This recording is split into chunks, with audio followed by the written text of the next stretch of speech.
الحمد لله رب العالمين والعاقبة للمتقين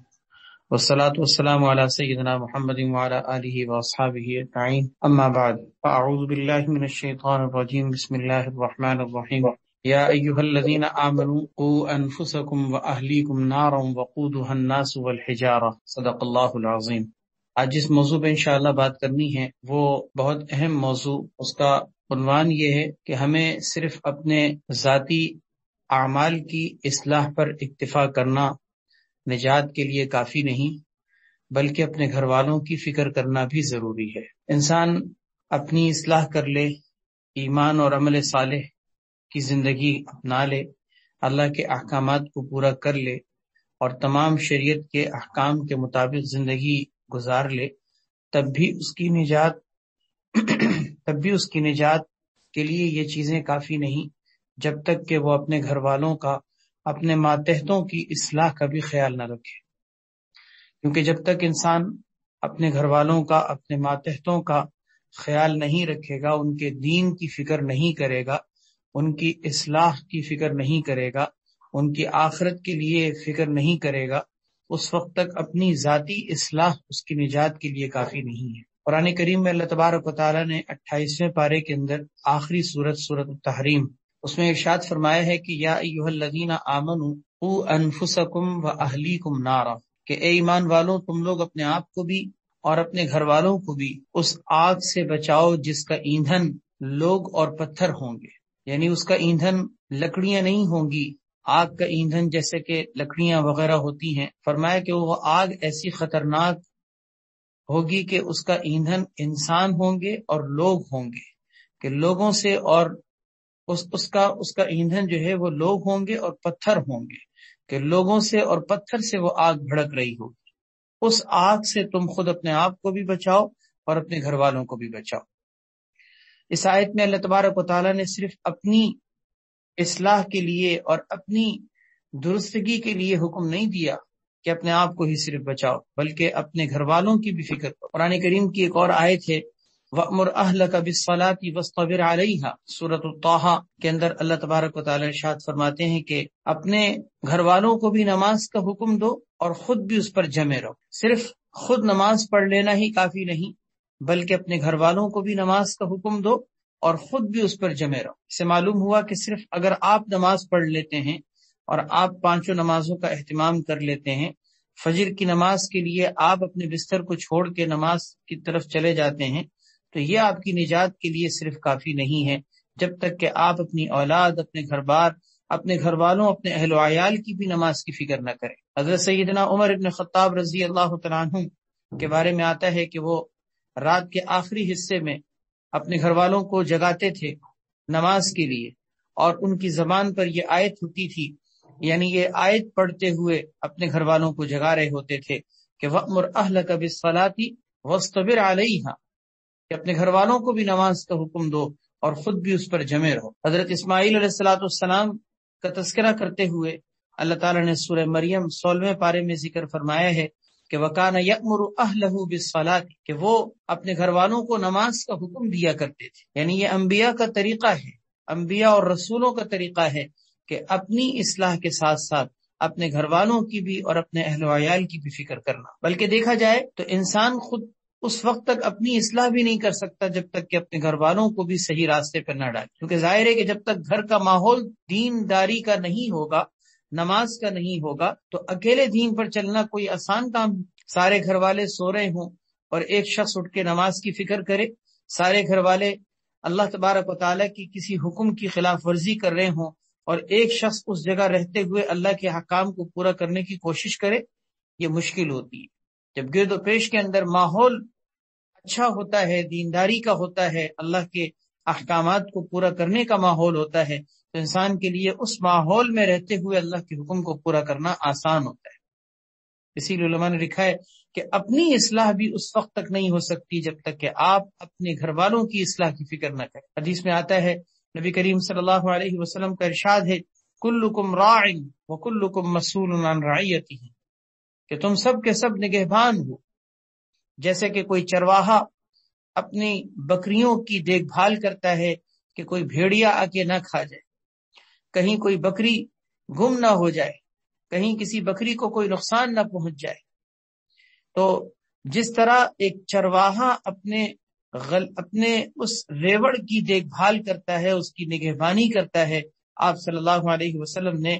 اس نگہبان کے ساتھ انسان کو تشبیہ دیتے ہوئے فرمایا کہ تم میں سے ہر ایک نگہبان ہے، وَكُلُّكُمْ مَسْئُولٌ عَنْ رَعِيَّتِهِ، اور تم میں سے ہر ایک سے اس کی رعایا کے بارے میں، یعنی اس کے ماتحتوں کے بارے میں پوچھا جائے۔ اب جس کے ماتحت افراد جتنے زیادہ ہوں،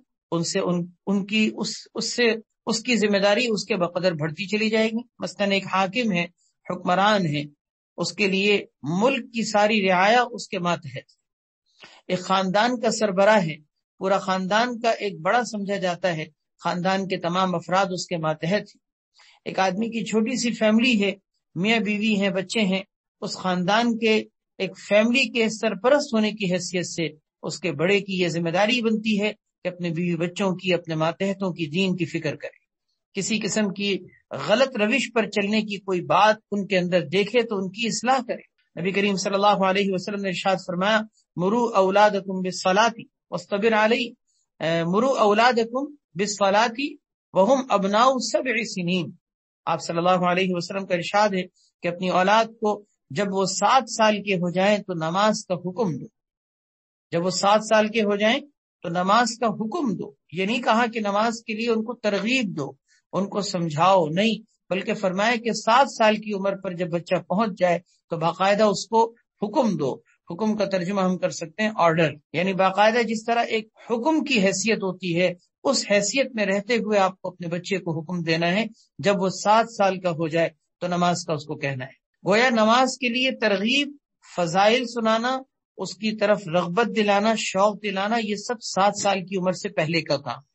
7 سال سے پہلے آپ بچے کے سامنے نماز کی اہمیت رکھیں، بچے کے سامنے نماز کے فضائل رکھیں، اس کے پڑھنے کی صورت میں ملنے والے فائدے بتائیں، نہ پڑھنے کی صورت میں ملنے والے نقصانات کا اس کو ادراک کروائیں۔ یہ سب 7 سال سے پہلے کے کام۔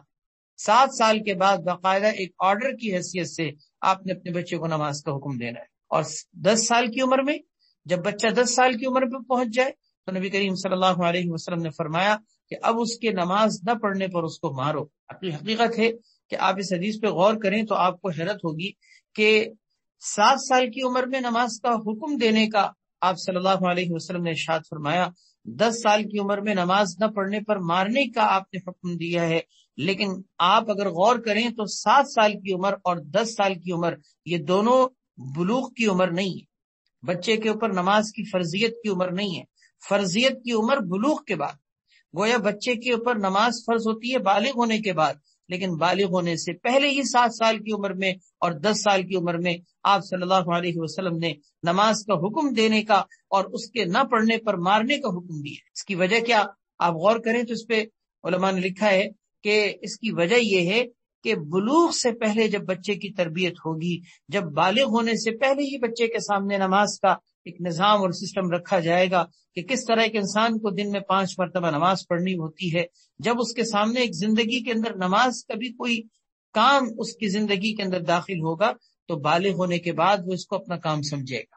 وہ اس کو زندگی کا حصہ سمجھے گا۔ اپنی روٹین لائف میں اس کو یہ بات محسوس ہوگی کہ یہ بھی ایک کرنے کا کام۔ جس طرح کھانا ہماری زندگی کا کام ہے، سونا ہماری زندگی کا کام ہے، پڑھنا ہماری زندگی کا کام ہے، ہمارے سامنے بچپن سے ہی یہ چیزیں رہتی ہیں کہ پڑھنا ہے، کھانا ہے، پینا ہے، سونا ہے، کھیلنا ہے، یہ زندگی کے کام ہے۔ ایک بچے کو یہ کیوں نہیں ذہن میں بٹھایا جاتا کہ نماز بھی زندگی کا ایک کام، نماز بھی زندگی کے اندر ایک کرنے کا کام ہے۔ یہی وہ چیز ہے جس کی نبی کریم صلی اللہ علیہ وسلم نے تلقین فرمائی ہے کہ نماز کا حکم اور اس کے نہ پڑھنے پر مارنے کی یہ صورتحال اس کے بلوغ سے پہلے ہی جاری ہو، تاکہ اس کے بالغ ہونے سے پہلے ہی اس کے دل و دماغ کے اندر نماز کا احساس بیٹھے، نماز کی ذمہ داری کا احساس بیٹھے، یہ بھی میری زندگی کا ایک اہم کام۔ اپنے گھر والوں کی جو حضرات اس انداز سے فکر کرتے ہیں اور جس گھر کے اندر اپنے بچوں کی تربیت اس انداز سے ہوتی ہے، اس گھر کے بچے پھر پنپتے ہیں، ان کی دینداری، ان کا تقوی نظر آتا ہے، اور بالغ ہونے کے بعد وہ بہت سی برائیوں سے، معاشرے کے اندر پھیلی ہوئی برائیوں سے بچتے ہیں۔ اس لیے کہ خود قرآن کریم میں اللہ تبارک و تعالیٰ نے فرمایا ہے، ان الصلاۃ تنہی عن الفحشاء والمنکر، کہ بے شک نماز انسان کو برائیوں سے اور بے حیائی کے کاموں سے روکتی ہے۔ اب ظاہر ہے کہ جس بندے کی زندگی میں نماز ہے اس کو بہت ساری برائیوں سے، بہت ساری بے حیائی کے کاموں سے خود بخود اللہ تبارک و تعالی نماز کی برکت سے بچائیں۔ ورنہ اگر یہی نماز زندگی سے نکل گئی تو انسان پھر برائیوں کے آگے، بے حیائی کی چیزوں کے سامنے اور منکرات اور نافرمانیوں کے سامنے کون سا ایسا بند ہے جو باندھا جائے۔ ان الصلاۃ تنہا عن الفحشاء والمنکر، حدیث میں آتا ہے، اللہ کے نبی صلی اللہ علیہ وسلم نے فرمایا، حضرت حذیفہ رضی اللہ تعالیٰ عنہ سے حدیث کے راوی ہیں، ترمذی شریف کی روایت ہے کہ آپ صلی اللہ علیہ وسلم نے فرمایا کہ قسم اس ذات کی جس کے قبضے میں میری جان ہے، قسم کھا کر آپ نے فرمایا کہ تم لوگوں کو ضرور بضرور نیکی کا حکم دیتے رہو اور برائیوں سے منع کرتے رہو، ورنہ ان قریب ایسا وقت آئے گا کہ تم اللہ تبارک و تعالی سے دعا مانگو گے، اللہ تبارک و تعالی تمہاری دعا قبول نہیں کریں گے۔ یعنی گویا کہ امر بالمعروف نہی عن المنکر، جس کا ایک شعبہ یہ بھی ہے کہ ایک انسان اپنے گھر والوں کی، اپنے اہل و عیال کی، اپنے گھر بار کی فکر کرے، ان کی دین کی فکر کرے۔ اگر وہ فکر نہیں کرتا تو نتیجہ حدیث میں یہ ذکر کیا گیا ہے کہ اللہ تبارک و تعالیٰ ایک ایسا عذاب تم پر نازل فرمائیں گے کہ تم اللہ کو مدد کے لیے پکارو گے لیکن اللہ تمہاری دعا قبول نہیں فرمائیں گے۔ کیوں؟ اس لیے کہ امر بالمعروف اور نہی عن المنکر کے ترک کرنے کی وجہ سے اللہ کا ایک ایسا عمومی عذاب آتا ہے کہ انسان پھر اللہ کے سامنے سجدہ ریز ہو کر دعائیں بھی مانگے لیکن دعائیں قبول نہیں۔ ایک اور حدیث میں ہے، نبی کریم صلی اللہ علیہ وسلم نے فرمایا کہ جس قوم کے اندر کوئی مخصوص طبقے کے لوگ، مخصوص طبقے کا مطلب یعنی کچھ افراد اگر کوئی گناہ کریں تو ان کے گناہوں کی وجہ سے عمومی طور پر عذاب نہیں آتا۔ اللہ تعالیٰ کا ضابطہ یہ ہے کہ کچھ لوگوں کی وجہ سے عام طور پر، عمومی طور پر سب کے اوپر عذاب نہیں آتا، لیکن اگلی بات عجیب، آپ صلی اللہ علیہ وسلم نے فرمایا کہ اس ضابطے کی بات تو یہ ہے کہ اللہ تعالیٰ بعض لوگوں کی وجہ سے سب پر عذاب نازل نہیں کرتے، لیکن اگر ایسا ہو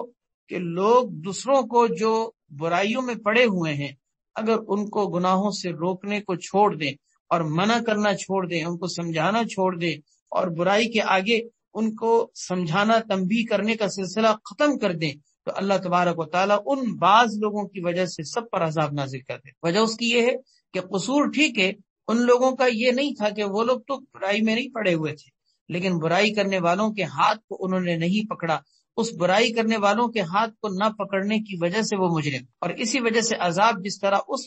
مخصوص طبقے پر جو اللہ کے نافرمان بندے ہیں ان پر جب آتا ہے تو پھر ان کی وجہ سے ان پر بھی آ جاتا ہے جنہوں نے ان کا ہاتھ کو نہ پکڑا۔ حدیث میں آتا ہے نبی کریم صلی اللہ علیہ وسلم نے اللہ تبارک و تعالیٰ کا یہ بلکہ ایک عجیب مثال میں آپ کو بتاؤں، متفق علیہ روایت میں ہے، یعنی بخاری اور مسلم کے اندر روایت میں ہے کہ نبی کریم صلی اللہ علیہ وسلم نے ایک کشتی کی مثال دے کر فرمایا کہ کشتی کے اگر دو عرشیں ہوں، دو اوپر نیچے منزل ہوں، اوپر والے منزل پر ایک مخصوص طبقے کا طے ہو جائے کہ وہ رہیں گے، نیچے والے طبقے پر ایک دوسرا طبقہ رہنے کے لیے جو ہے تیار ہو جائے اور اس طرح وہ رہنے کے لیے تقسیم کار کر لیں۔ اب اگر نیچے والے لوگ اوپر جا کر بار بار پانی مانگے اور ان کو پانی پینے کے لیے، استعمال کرنے کے لیے ضرورت ہو، اور وہ یہ سوچیں کہ ہم بار بار اوپر جاتے ہیں اور ان کو تنگ کرتے ہیں اور ہمیں اس سے تکلیف ہوتی ہے یا ان کو تکلیف ہوتی ہے، ہم ایسا کیوں نہ کریں کہ کشتی کے نیچے ہی سوراخ کر لیتے ہیں اور سوراخ کر کے وہ سوراخ سے پانی ہمیں ملے گا اور پانی ہمیں اوپر لینے کے لیے جانا ہی نہیں پڑے گا۔ تو اب اگر وہ یہ کام کرنا شروع کر دیں کہ نیچے ہی سوراخ کر کے پانی حاصل کرنے کے لیے اس کشتی کو ہی ڈبونے کا کام شروع کر دیں، تو اگر اوپر والے لوگ صرف بیٹھ کے تماشا دیکھیں گے، اگر اوپر والے لوگ بیٹھ کے صرف تماشا دیکھیں کہ ٹھیک ہے وہ اگر کر رہے ہیں غلط تو کرنے دو، ہمارا اس سے کیا لینا دینا، تو نتیجہ کیا ہوگا کہ وہ اکیلے ہی نہیں ڈوبیں گے بلکہ ان کو بھی لے ڈوبیں گے جو اوپر آرام سے بیٹھے ہوں، جو سوراخ کرنے کے کام میں شریک نہیں ہے لیکن وہ بھی ان کے ساتھ ڈوبیں گے۔ اس کی آپ صلی اللہ علیہ وسلم نے ایک مثال کے ذریعے سے ایک بات واضح فرما دی کہ اگر معاشرے کے اندر کچھ لوگ نافرمانی کے کاموں میں پڑے ہوئے ہوں اور دوسرے لوگ ان کے ہاتھ کو نہ روکیں تو نتیجے میں جب عذاب آتا ہے تو اللہ تبارک و تعالیٰ عمومی طور پر سب کو نشانہ بنا دے۔ حدیث میں آتا ہے حضرت جبرائیل امین علیہ السلام کو اللہ تبارک و تعالیٰ نے کسی بستی کو پلٹ دینے کا اور اس پر عذاب نازل کر دینے کا حکم دیا۔ حضرت جبرائیل امین علیہ السلام نے فرمایا کہ یا اللہ فلاں بستی کے اندر جس پہ عذاب نازل کرنے کا آپ نے حکم دیا ہے، ایک ایسا شخص بھی تو موجود ہے کہ جس نے ایک پلک جھپکنے کے برابر بھی آپ کی کبھی نافرمانی نہیں کی، تو کیا اس کو بھی ہلاک کر دیا جائے؟ اللہ تبارک و تعالیٰ نے فرمایا کہ ہاں، سب سے پہلے اسی کو ہی نشانہ بنائے، عذاب کا نشانہ سب سے پہلے اسی کو بنایا جائے، اس لیے کہ اس کے ماتھے پر ان ساری بدعمالیوں کو دیکھتے ہوئے بھی کبھی ماتھے پر شکن نہیں آئی، کبھی اس کی پیشانی پر کبھی بل نہیں پڑے، یہ سوچ کر کہ اللہ تبارک و تعالیٰ کی نافرمانی کی جا رہی ہے اور میں ان کو کیسے روکوں،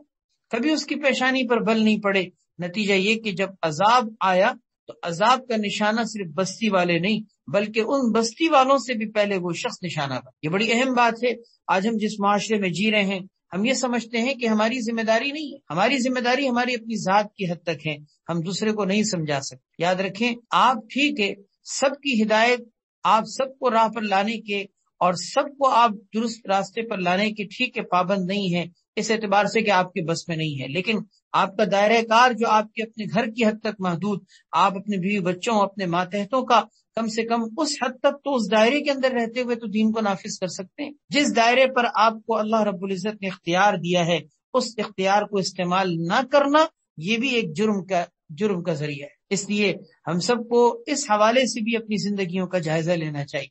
کہ ہم اپنے ماتحتوں پر اس جہت سے کتنی محنت کرتے ہیں، ہماری اپنے بچوں پر نماز کے اعتبار سے کتنی محنت ہے، ہمارے گھر میں اگر خدا نخواستہ کوئی نافرمانی کا کام ہو رہا ہے، کوئی بھی اللہ تبارک و تعالیٰ کی نافرمانی کی جا رہی ہے، تو میں اس کو نافرمانی کو کس حد تک روک رہا ہوں، میں اپنے دائرے کار کے اندر رہتے ہوئے اپنے اختیار کو کس حد تک استعمال کر رہا ہوں، یہ دیکھنا چاہیے۔ اور اگر ہم نہیں دیکھیں گے تو میں نے آپ سے عرض کیا کہ پھر عذاب اگر آئے گا تو وہی حدیثوں کی روشنی میں کہ پھر وہ عمومی طور پر عذاب آتا ہے جس میں کرنے والے اور نہ کرنے والے سب کے سب لپیٹ میں آ جاتے ہیں۔ حدیث میں آتا ہے، بخاری کی مسلم شریف کی روایت ہے، من رآ منکم منکرا فلیغیرہ بیدہ، فرمایا کہ تم میں سے جو کسی منکر یعنی اللہ رب العزت کی نافرمانی کے کسی کام کو ہوتا ہوا دیکھے، اس کو چاہیے کہ وہ اپنے ہاتھ سے اس کو روکے، اور اگر ہاتھ سے روکنے کی طاقت نہیں ہے تو زبان سے اس کو روکے، یعنی سمجھائے، منع کرے، جس حد تک بھی اپنی زبان کے ذریعے سے اس کے آگے باندھ سکتا ہے باندھے۔ اگر زبان کو بھی استعمال کرنے کی اس جگہ پہ آپ کو طاقت نہیں ہے تو پھر تیسرا درجہ یہ ذکر کیا گیا ہے کہ کم سے کم دل میں اس کو برا جائے، اور آگے فرمایا کہ وذالک اضعف الایمان، یہ ایمان کا سب سے کمزور حصہ ہے کہ ایک انسان اگر دل میں بھی برا نہیں سمجھ رہا، اپنے ہاتھ سے تو روک رہا نہیں ہے، زبان سے بھی روکنے کا کام نہیں کر رہا، اور اپنے دل میں بھی خدا نخواستہ اگر اس کو برا نہیں سمجھ رہا، اس کے بعد پھر چوتھا درجہ کیا آئے گا کہ دل میں برا نہ سمجھنے کا مطلب یہ ہے کہ اس کو پھر صحیح سمجھ رہے، اس سے پھر انسان جو ہے وہ خوش ہے، اس کام سے خوش ہے، اس کام کے کرنے والوں سے خوش ہے اور ان کو برا نہیں سمجھتا، یعنی گویا کہ وہ ایک غلط کام کی حمایت کر رہا ہے، اپنے قلب اور نظریے کے اعتبار سے کیوں نہ ہو۔ فرمائے کہ یہ جو چوتھا درجہ ہے یہ ایمان کے ادنا ترین حصے سے بھی گیا گزرا ہے،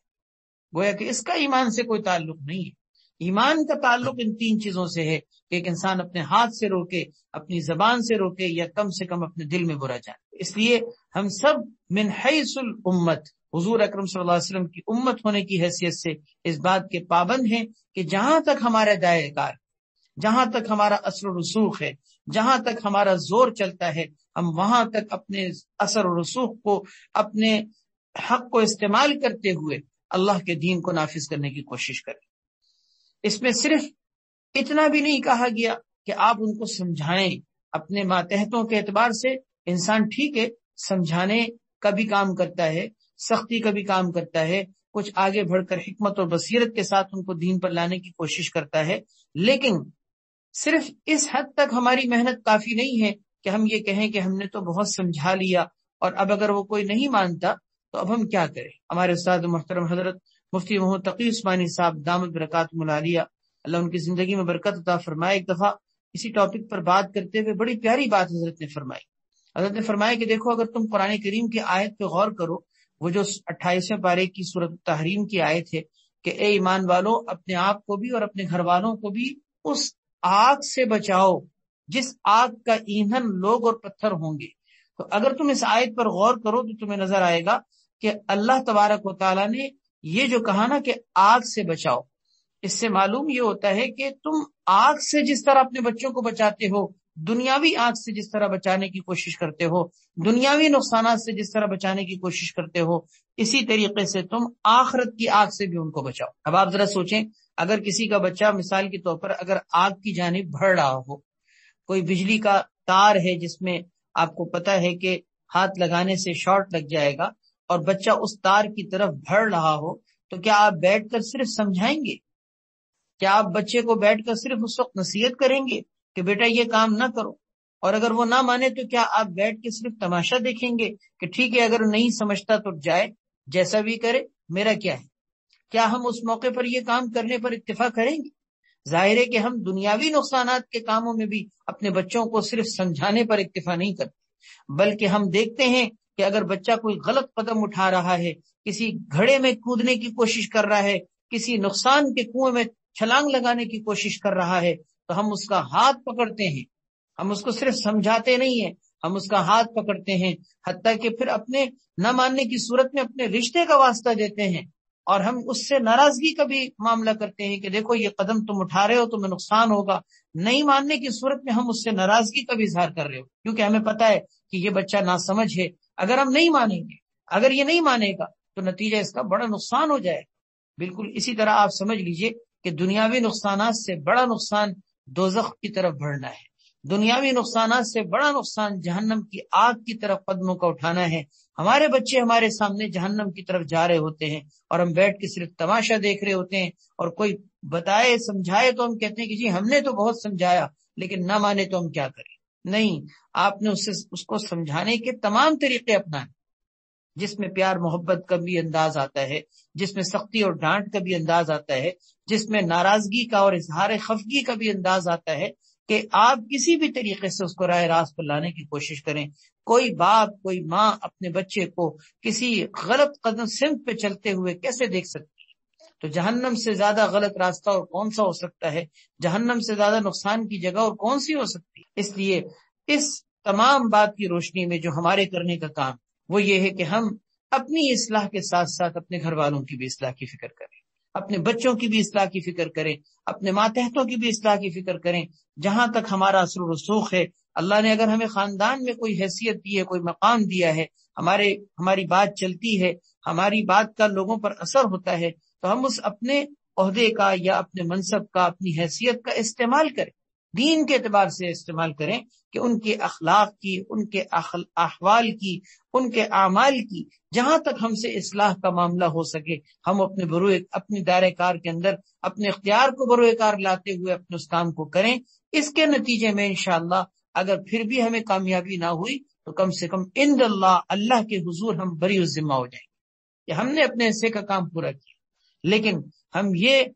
اپنے حصے کا کام کیے بغیر اللہ رب العزت کے سامنے یہ کہہ کر بچ نہیں سکتے کہ ہم نے تو بہت سمجھایا تھا، لیکن نہیں ماننے کی صورت میں اب ہم کیا کریں؟ اللہ تبارک و تعالیٰ تو جانتے ہیں نا کہ آپ نے اپنے دائرہ کار کے اندر کس حد تک اپنے اختیار کو استعمال کیا، کس حد تک آپ نے سمجھانے کا کام کیا ہے، اور واقعتاً آپ مجبور ہیں یا صرف زبانی طور پر مجبور ہیں۔